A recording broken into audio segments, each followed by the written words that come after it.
Hi everyone. Instead of a review this week, I thought I would do something a bit different. And last week, I think it was, I mentioned that I would spend a lot of my upcoming time, not all of it, but a fair amount of it, more than I usually do spend at least, trying to read fiction writers that I've never had any access to before. Not just authors that I've only read one or two books by, but the many, many authors that I've never read anything by at all. And I wanted to use this video to tell you about 10 authors who, at least for me, belong somewhere on the canon. Maybe they don't belong there because I haven't read them. But in my personal canon of how good I think they will be once I finally do read them, I think they should probably have a place there, but we'll see as we go along. And I've chosen 10 things. Of course, these are 10 books I've never read any part of, but I have, by each of these writers, in many cases, half a dozen or a dozen other books that I also have not read. So, here's 10 things, 10 writers I want to read in the near future. Number 1.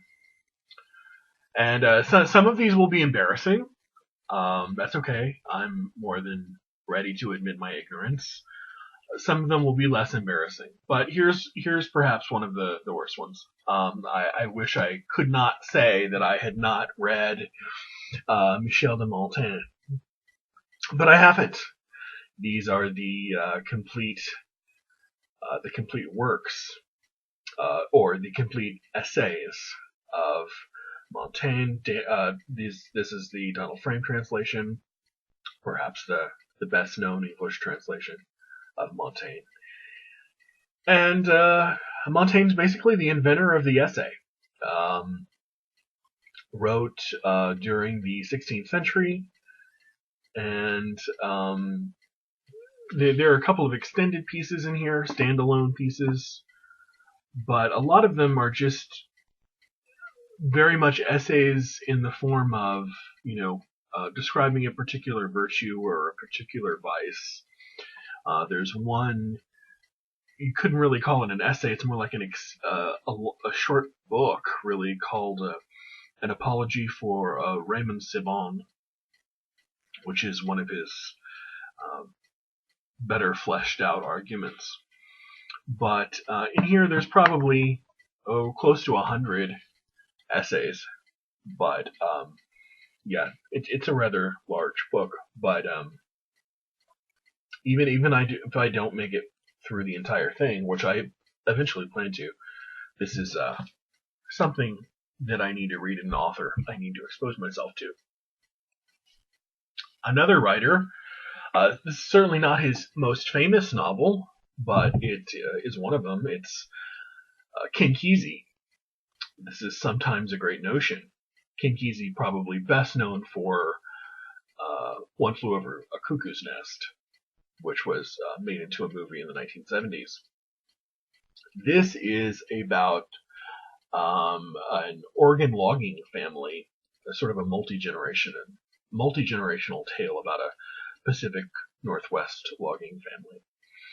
And Kesey is, I don't know if he's a top-tier 20th century writer, but he's someone that I would certainly like to read. I'd also be interested in reading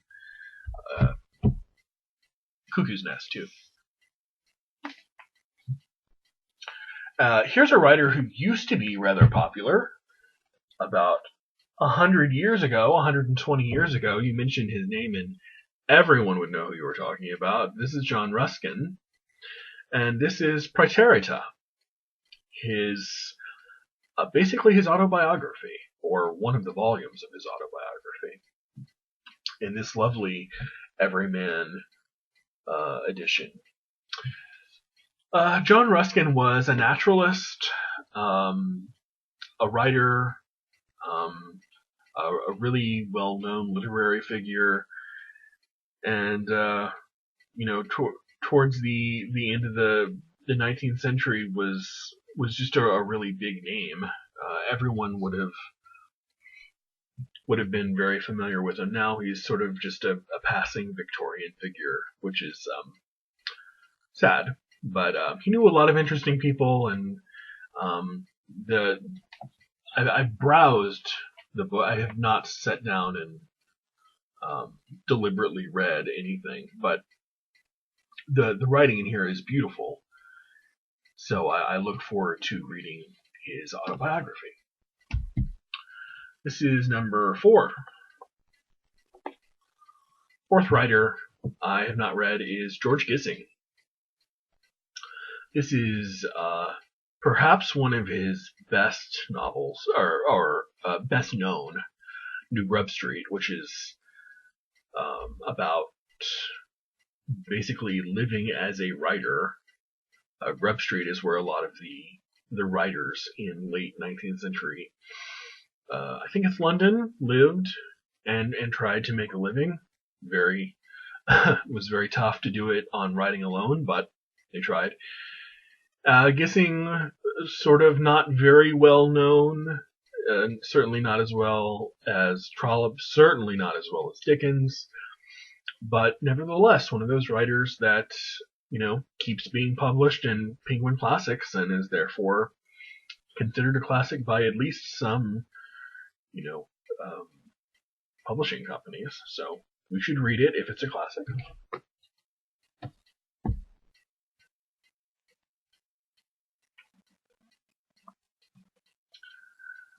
The next one might be lesser known.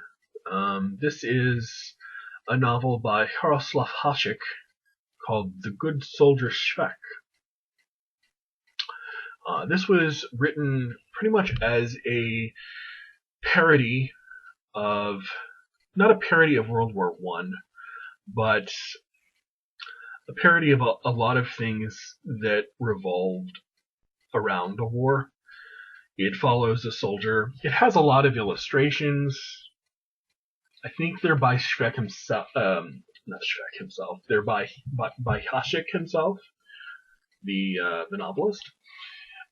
He wrote this, I think, during World War I, and then died shortly after the war, not having completed it.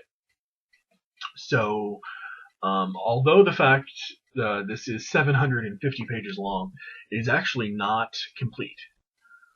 So, but it is considered one of the. It's still getting printed in Penguin Classics. So, Hasek is Czech, I think.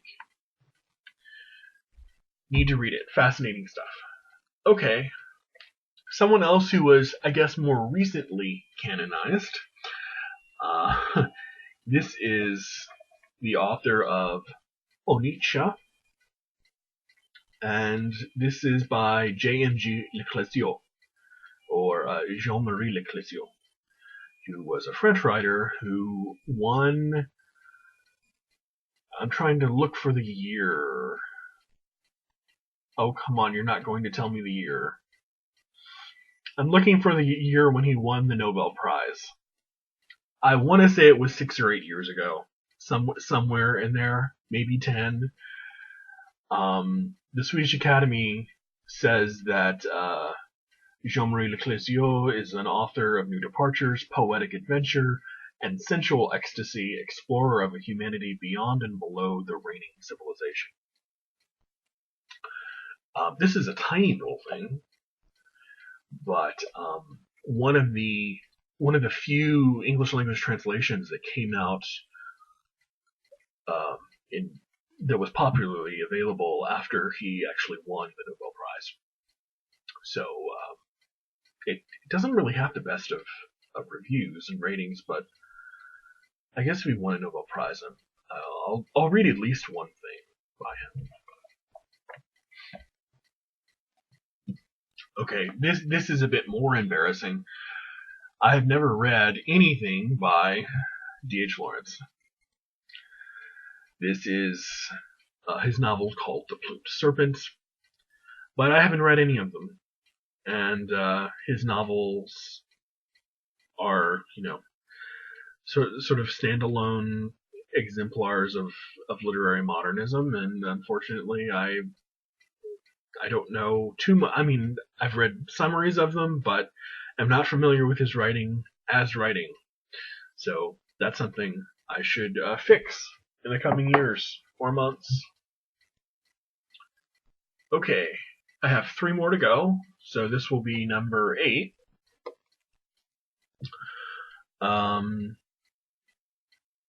William Thackeray. I haven't read Barry Lyndon. He's probably second best known novel after Vanity Fair, but I haven't read Vanity Fair either. And that's something as one of the great early 19th century novelists I should fix. Number 9, Washington Irving.